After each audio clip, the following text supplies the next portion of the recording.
Hi everyone, I'm Valentina Rossi, the marketing specialist at Zappi Group. I would like to welcome you to this session, and please remember that this session is also being recorded and will be available to watch on demand following this session. If you have any questions during the session, please add them to the Q&A. You can find the tab to the right of your screen. Note that your question will be sent privately. With that, I would like to introduce our speaker, Rachel Rayner, Marketing and Digital Content Manager at BlueBotics, and the well-known Nicola Tomatis, CEO at BlueBotics. They will talk about a report regarding the state of automation. Welcome, Rachel and Nicola. Take the stage. Thank you so much for that, Valentina. Nico, I'd like to invite you to start. If you could tell us a little bit about BlueBotics. Yes, so first of all, thank you very much for having the chance to be here. Thank you, Valentina, for introduction, and Rachel to helping me start with this. So just very quickly, what is BlueBotics? We are part of the Zappi Group, of course, since 3 years. Our vision is to be the reference in autonomous navigation. So our goal is to put this kind of beautiful blue boxes into the vehicles. And as you can see here, there are many different types of vehicles and size of vehicles that have been automated by our customers with our technology. So basically, our customer automate any kind of vehicle, being this a forked vehicle, unit load, an underride, tagger, or even service robots with our generic product, navigation product. And our mission is therefore to help these kind of companies meet the challenge of vehicle automation. Great. And during this session, we are really proud to present for the very first time the Automated Vehicles and Material Handling Usage Report for 2024. So those of you watching live are the very first to see this report, and it'll be available publicly after this session. So why did we undertake this project? We decided to run a global survey to get really a broader view of the use of automated vehicles and material handling. Here at BlueBotics, we're really privileged to work closely with our customers who make automated vehicles, as Nico said. And through AntDriven.com, we also interact with end users who purchase those automated vehicles. So we have a lot of experience looking really closely at individual use cases. But we wanted to cast the net wider, so to speak, and look more broadly at the material handling landscape as a whole. So this is the second annual report, and throughout, we're going to compare and contrast the insights and opinions of our recipients with those from the previous survey. So the survey was conducted online by Logistics Business Review. They're a third party to help remove any bias. And we did not require our respondents to use BlueBotics technology or to be connected to us in any way. We had 179 respondents from 24 different countries. You can see here that most were from the US, but other countries are well represented too. Taking a closer look at the profile of our respondents here, 35% of the people who responded to our survey suggest or determine the need for automation in their businesses, while around a quarter either evaluate, select, or approve the purchase of automated vehicles. 38% are not actually involved in the purchase of automated vehicles, but that just suggests that they're perhaps either new to their roles, they might be coming into a team that is already working with automated vehicles, or they might be working in lower level positions. Now, you'll notice that my maths doesn't seem to add up on this screen, but multiple answers were permitted for this question, and 32% of respondents fulfill more than one role. Okay, and what do they do with their time? Well, 40% of our respondents work in manufacturing, and this can range from heavy machinery and aerospace to pharmaceutical and computers. The next largest group work in logistics. It's 18%. 8% work in retail, and 29% work in none of the above. Giving some global context to the report here. The research was carried out in the summer, the European summer of 2024. So respondents, just like the rest of the world, were reacting to global uncertainties. The conflicts in Ukraine and the Middle East continued. We saw a series of elections and power shifts around the world, and the pressure of high interest rates, all of which were affecting the global supply chain. And we are in absolutely no way pretending that automation can solve any of these very real issues, but technology can help us meet some of these challenges. And Nico, back to you. Alrighty, good. So one of the questions that we then asked was, what are the reasons for adopting automated vehicles? And what we see here is rather interesting. The main reason is to increase operational efficiency. This is, I think, very interesting and very representative of our world. We are in a world where everyone is pushed to increase efficiency and to deliver more. The main reason for that, there are many, but there are societal reasons for that. We were talking with a Japanese customer a few days ago even, that was explaining how dramatic this is impacting Japan, and how important then automation is to increase indeed efficiency and delivering more, because there is less workforce. So this remains really one of the top of mind in the reason to adopt automation. Staffing shortage, which is basically the same scene from another angle, is you need to have more people to deliver, but you are struggling to get these people, and that's why it's a main reason to automate. To reduce staff numbers, so that's coming later with 36%. This 36% again goes in the similar, let's say, category as the others. At the end, you reduce staff to increase efficiency. The main difference is that while the first two are to handle an increase in what you have to deliver, the third one is maybe to optimize cost for certain companies that are more under pressure.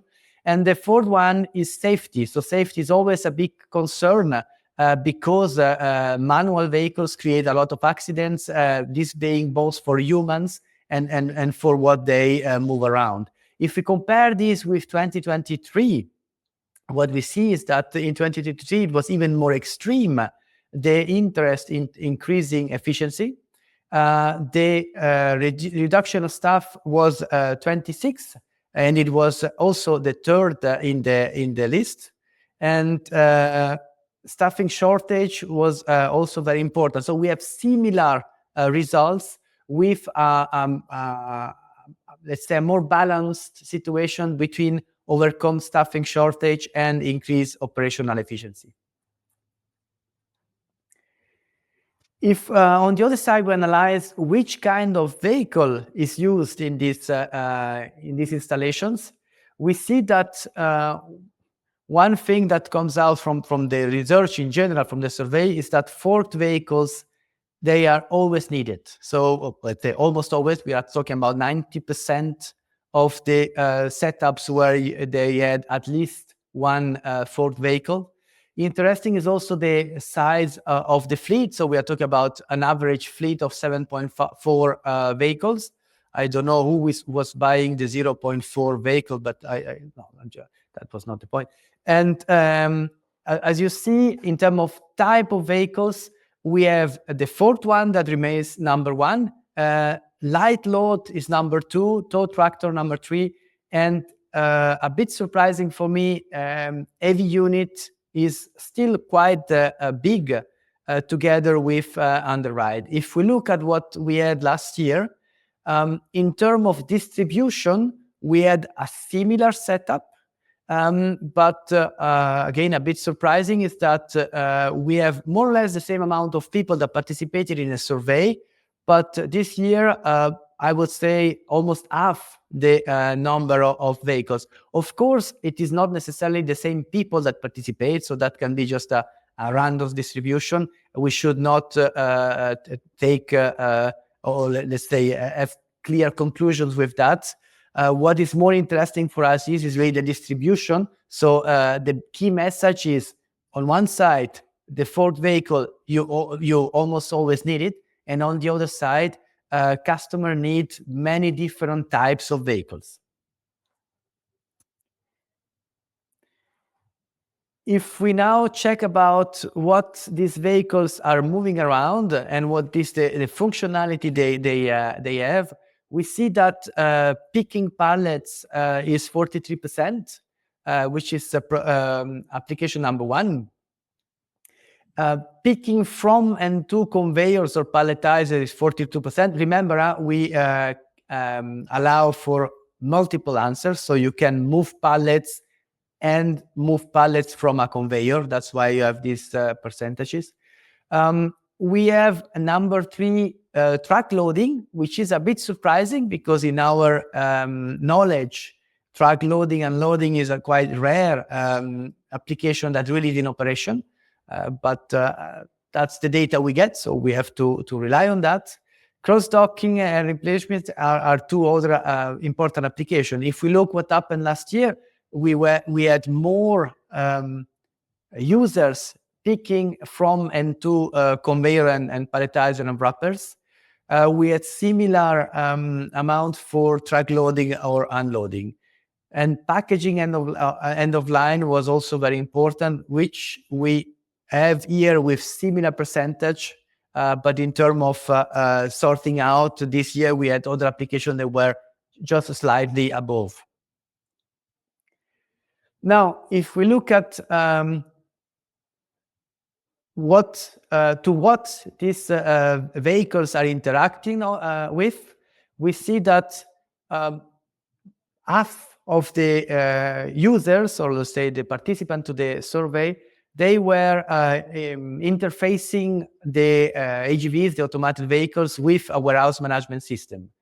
38% with an ERP. Now, I tend myself to put all of those together, warehouse management system, enterprise resource planning, what is also manufacturing execution system. These are different family of the same thing. They are basically orchestration system that will give the jobs to the AGVs. And by the way, we see the manufacturing execution system with 35% too. So basically, most of the vehicles, they are interacting with these company software that will have an intelligence above to decide which job to be done.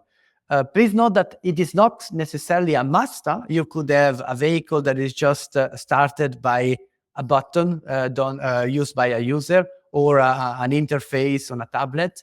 What we see here is that most of the participants to the survey use enterprise softwares to interface with AGVs.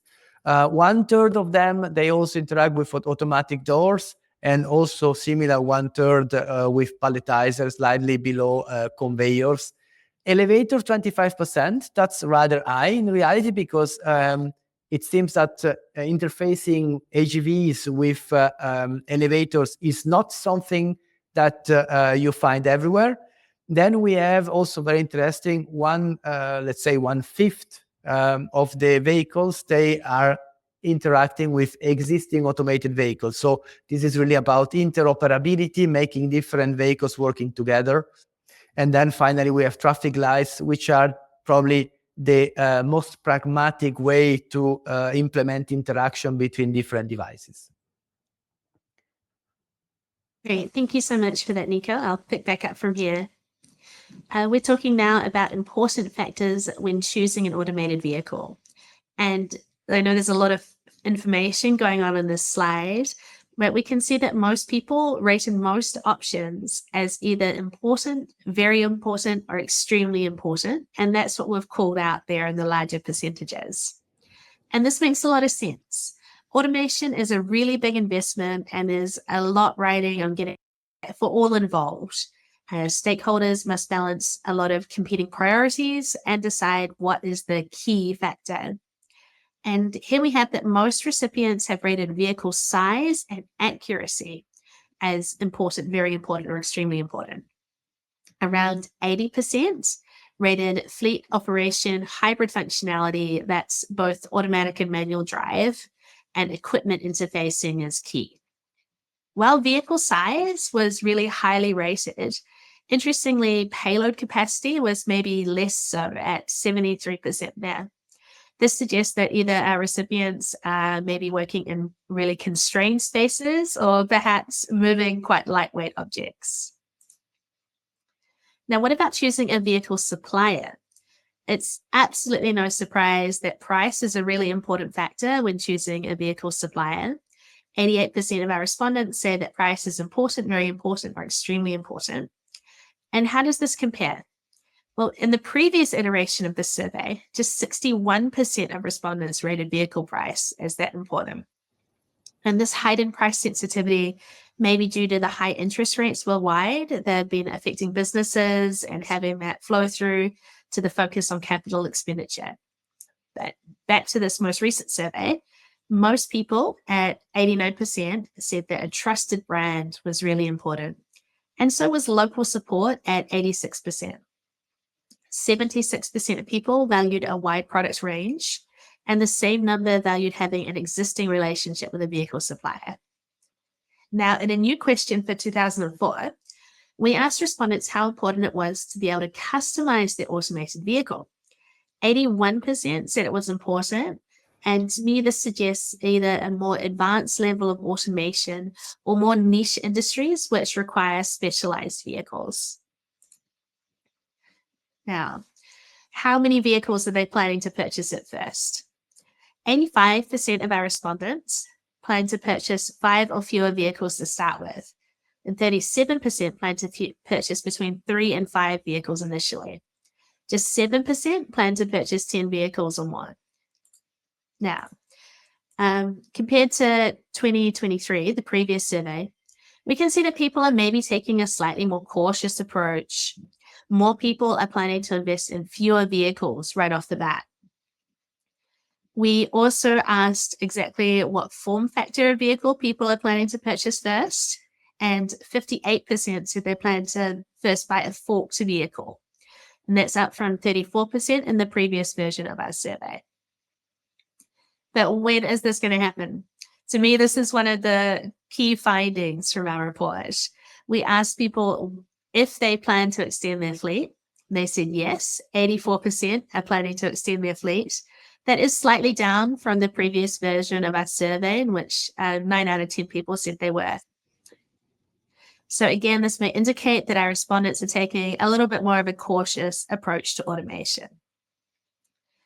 But the 45% of people who plan to, 45% of the people who plan to extend their fleet are likely to do so before summer next year.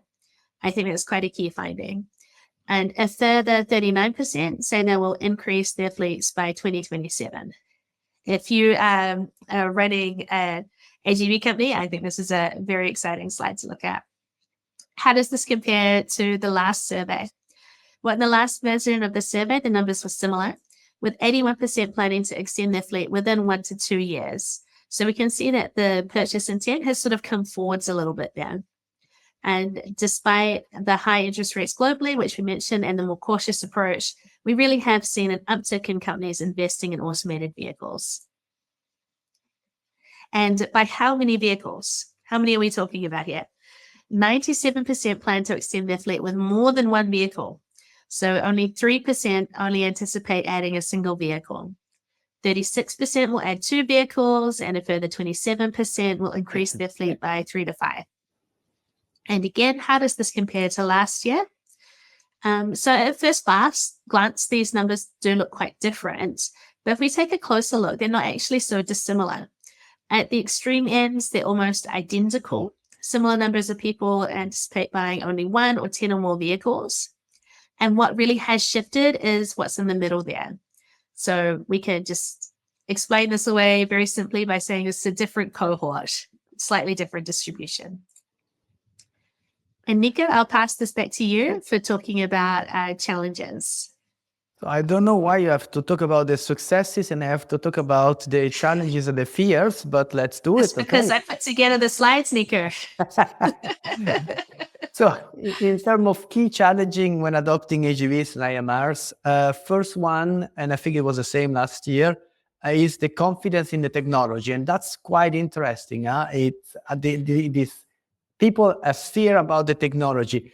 Question about why. Unfortunately, I think that one of the reasons of that is because there have been in the last 5-10 years a lot of players coming to the market with the top of the hype that maybe did not deliver as the level they were promising. So that's why I think there are really many professionals that have, I think, the right to be a bit scared about the technology when adopting this kind of vehicle. So be careful to choose the right supplier and the right technology when you want to implement AGVs and IMR, so that you can remove the most important challenge you see here.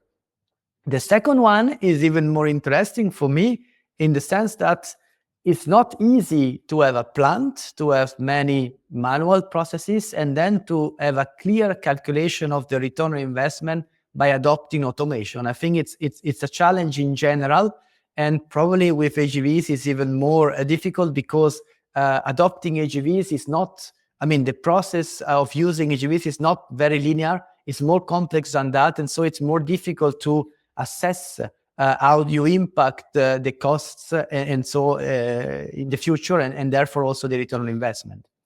And this is also going a bit with the next one, identifying the right application. 50% of the participants found this as being a key challenge. And that's, again, in my opinion, absolutely right. There are trends that are ongoing already for many years.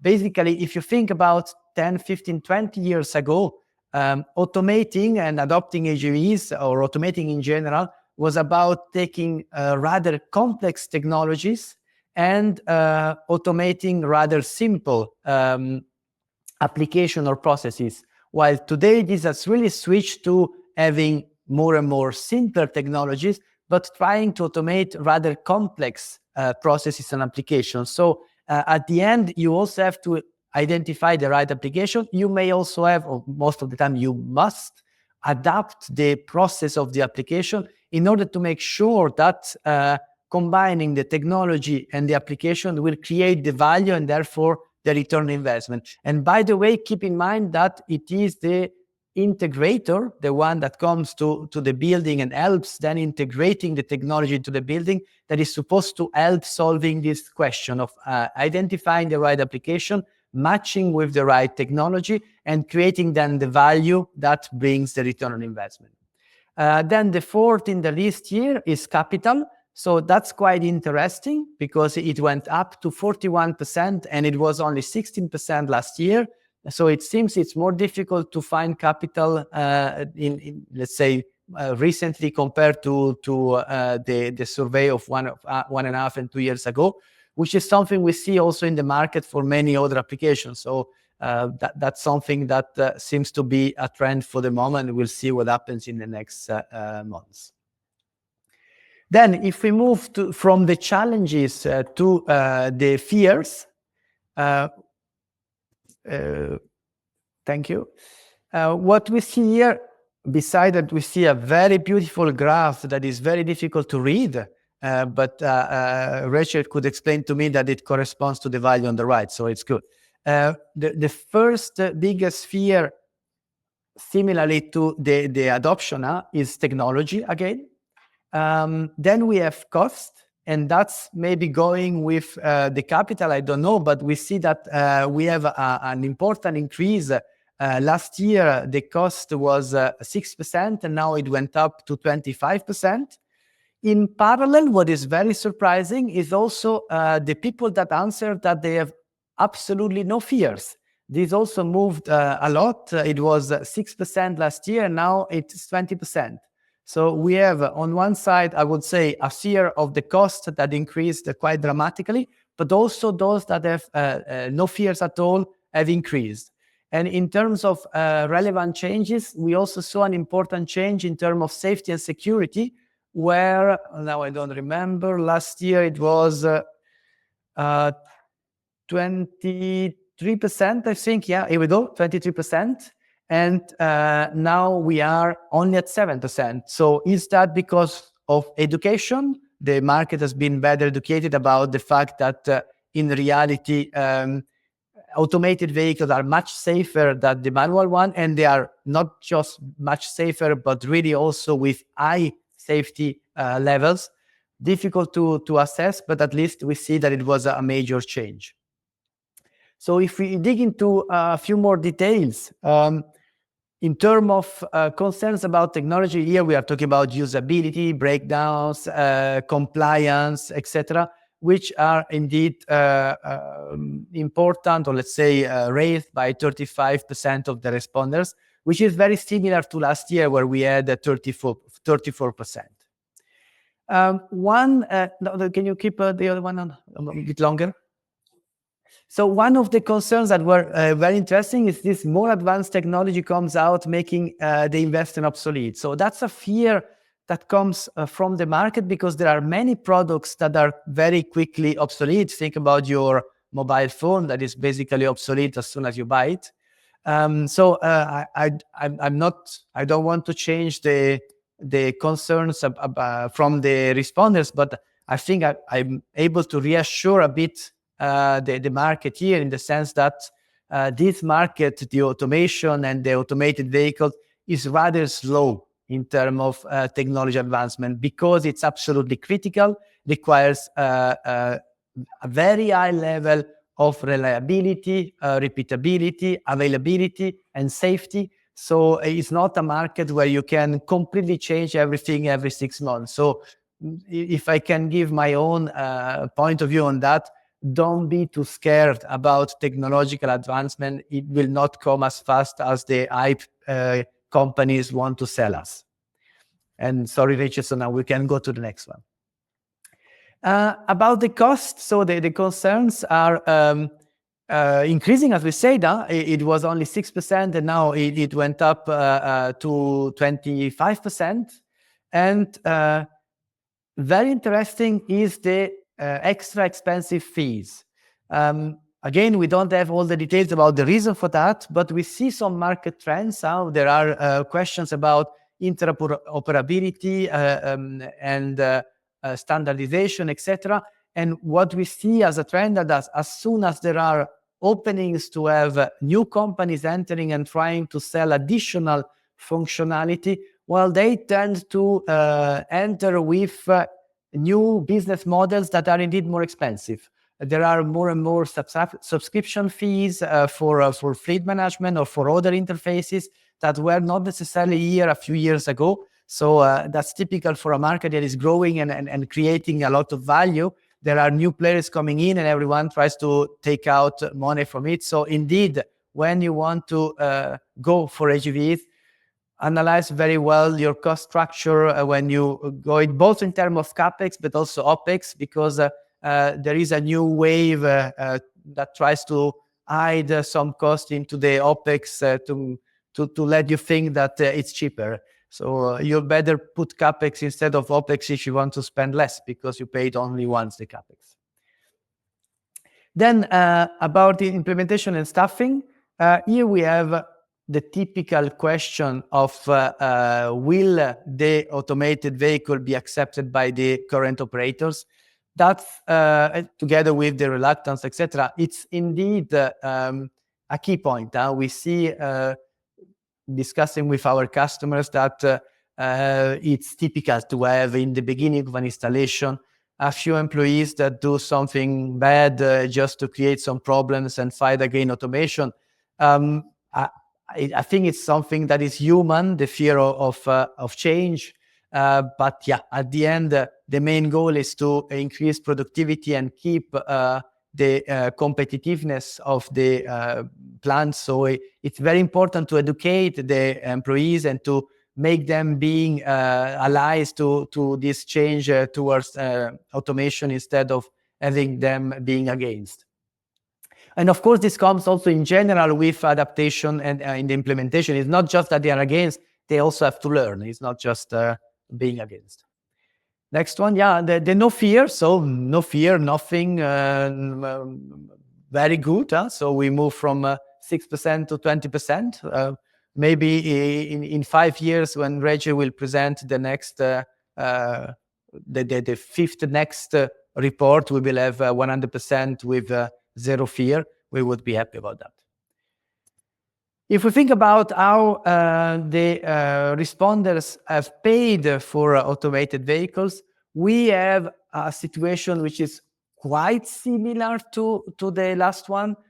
because most of the users of AGVs, they do credit and pay them with finance.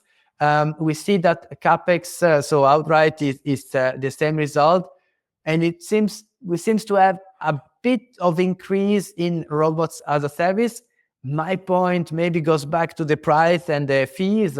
That may be a reason why the fees are going up a little bit. Now, it's not that robots as a service or leasing is bad per definition. I think it can make a lot of sense to have a flexible setup where you can change your needs and adapt also the leasing and the robot as a service depending on your needs. One has just to be careful that the model that is put in place is not becoming too expensive to compensate for the flexibility. So software as a service, robots as a service makes sense and has some advantages, but we just have to be careful that the amount you pay on top to get this flexibility is not too much. And if we go to the next one, which is still on me, right? What defines the success of automated vehicle program? This basically goes back to the beginning. What do the user want? The highest level is productivity. And productivity, you increase productivity, then you can deliver more. Then, of course, increasing productivity is fine, but you also have to you want to do it without increasing your costs. That's why you must have a ROI which is reasonable. And I think it makes absolute sense that these two are on the top. And then we have fewer accidents, which is always good. We know that automated vehicles create less accidents than the manual one. And the specific headcount reduction, we see that it's coming later on, but it's just, as we said, either we have company that must grow and they need more productivity to grow, or you can also have period in a company where you need to decrease the costs. The interesting point here, you see that 7% is the only 7% of those that responded were only trying to reduce headcount. All the others, they had also other reasons to automate. So really, cutting headcount is very rarely the main reason, and is most of the time not the only reason. And finally, if we try now to raise some conclusion in terms of trends and prediction in mobile robotics. Can we go to the next one, Rachel? Thank you.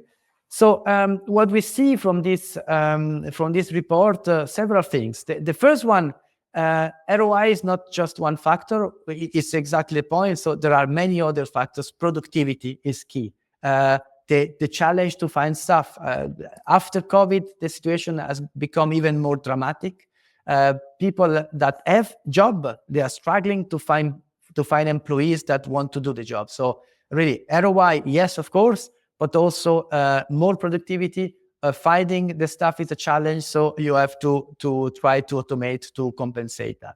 That's really point number one. Point number two, forklift. The forklift is here to stay. We see that it's used. It's not that it is the only one used, not at all. No, there are a lot of different vehicle types used that make sense, but it is here to stay also for the future. And there is, of course, a different story also in the different regions. In Europe, having the standard Euro pallet that almost everyone uses, make it rather easy to use forked vehicles.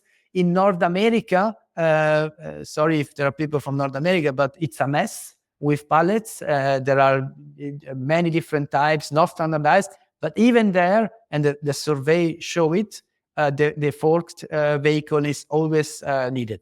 And there are also a lot of manual forked vehicles, so we can expect this probably even to grow in the next few years. Then also a trend that we see is that installations are becoming more mature. That's my personal interpretations about the fact that we had this huge hype in the last 10 years, and we had so many new players coming in, and while we have historical players that always were at very high level in terms of maturity, reliability, etc., the market has been a bit polluted by a lot of newcomers that were not necessarily at the level that one expects for this field. So it's good that we are going in the right direction, let's say, again. And final point, and this is really what we see for the fact that every user uses many different vehicle types. They want to extend with other types of vehicles. They want to automate different processes. So the interoperability between different vehicle types is really becoming more and more important. And by the way, also the local support. There was, probably there is still, a kind of naive thinking, if I take a big player, it's fine, he will be able to deliver everywhere in the world. Well, yes, maybe, but only if they have local support everywhere. My statement is that the success of an AGV system is proportional to the involvement and commitment of the local integrator, the guy that really comes on the plant, helping, making everything work. And that's why local support is also fundamental. Great. Rachel, it's you now. Yes. Thank you so much for that, Nico. Like, your commentary is really invaluable, adding so much context to just the raw figures. Now we have a little use case to share. This is a slightly longer video. It's 4 or 5 minutes. So I would like to invite you, while it's playing, to drop some questions into the Q&A box to the top right of your screen. Now, I won't introduce this for too long, but I just wanted to point out we picked this video because it ties into a lot of the themes here. So they're focusing on more than just ROI. It's a mature installation which can be managed in-house as well, and it's a fully integrated system. So let's watch this video. Prima dell'immissione degli AGV in produzione, i nostri collaboratori facevano 20 km al giorno. Diese können wir uns jetzt einsparen, da ja die AGVs die Komponenten am Arbeitsplatz bereitstellen.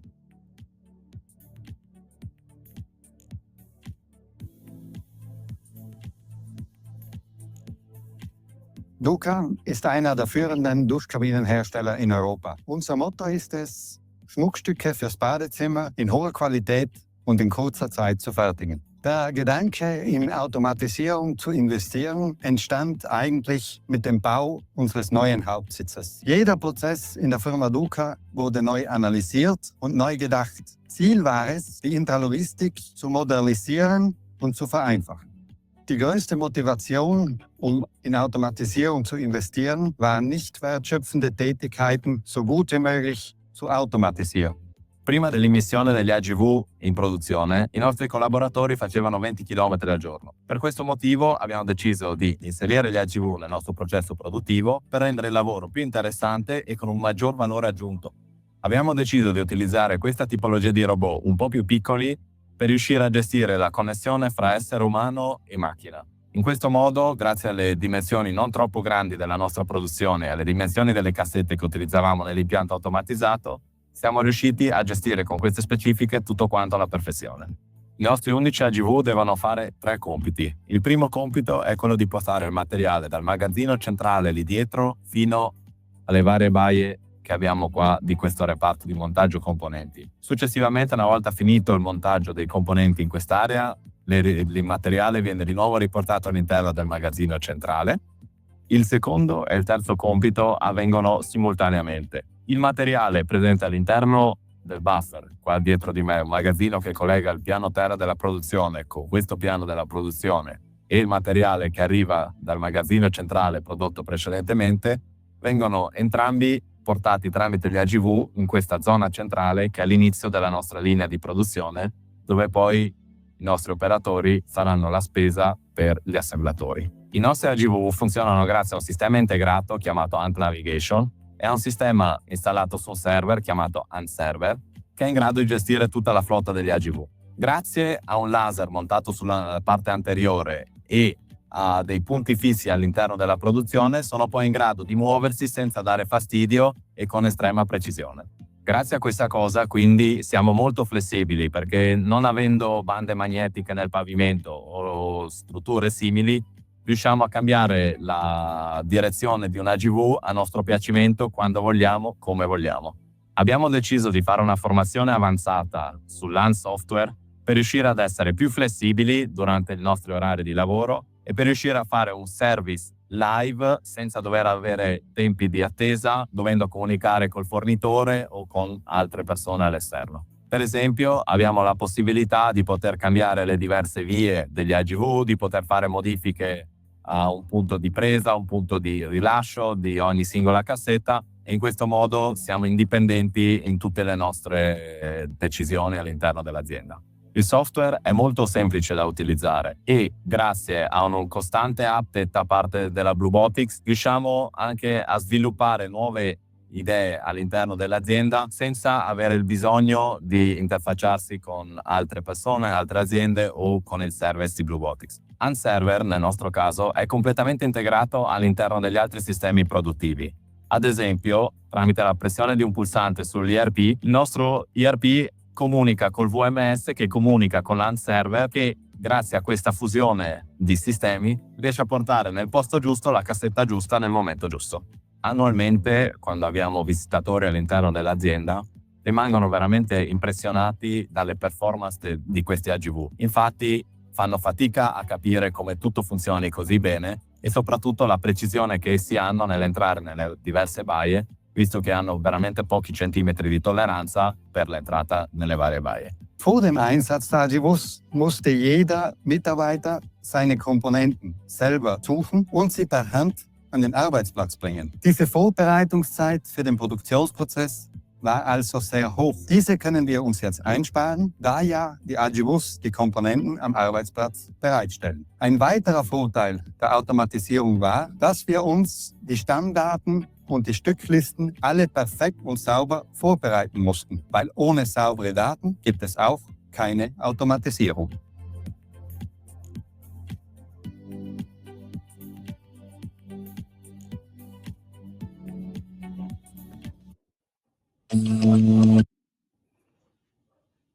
If I can make a few comments on this video, that's really, as you said, Rachel, very representative and very interesting. Yeah? We have on one side what you said about the integration, etc. On top of that, what we see is really what they did themselves. They wanted to build a new headquarters, and so they were analyzing all the processes, because that's also an important point when you want to go towards AGVs, is that it's not always easy to directly implement the process done by humans. So you have to analyze what you can standardize, and what they were saying also, they were standardizing even the exchange of data, because you need data to understand what's going on and to optimize. And all this work has been done indeed by them to implement this great AGV system, which is not for high tech, but for showers. So we are used to see other implementation like semiconductors and complex things. This was in reality a rather complex process to be automated because of the order they needed to distribute all the pieces everywhere.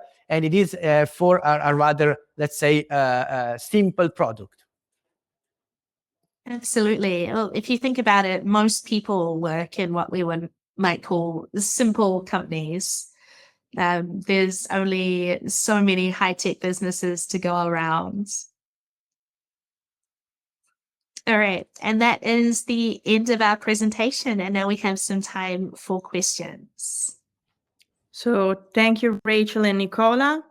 Actually, we have some questions from the audience that I would like to address live. The question is, what is the biggest change you have seen between the previous version of the survey and this one? Well, if I could take this one first, Nico, you might have a different opinion, but for me, the biggest change was seeing how many people answered that they had no fears of automation. So between 6% in the last survey and 20% this time. For me, that's a really, really big jump. I don't know, Nico, if you had a difference of opinion or if you broadly agree with that. No, I agree that that's really one of the most important jump we saw, together with the cost, because it seems last year no one was caring about cost, and now they think that cost is relevant. So again, probably the access to capital has become a bit more difficult these days. Is that because of the uncertainty on the global level, or is that already over because now Trump will make everything great again? And I don't know, but we have also a change in terms of access to capital. Absolutely. I also wanted to point out there we've got a QR code for you to download your own copy of the report. So I'd like to invite everyone to grab their own copy, go through the conclusions, see where if you disagree with me at any point, I'd be very happy to discuss that further. Yeah, and we put also the survey and the presentation on the chat for the direct link. You can find the direct link basically. So I don't have other question for both of you. So thank you for attending this session. Thank you, Nicola. Thank you, Rachel, for joining us. So please join the next session from the lobby, and bye. Thank you so Thank much. you. guys. Bye. Bye. Bye. Bye.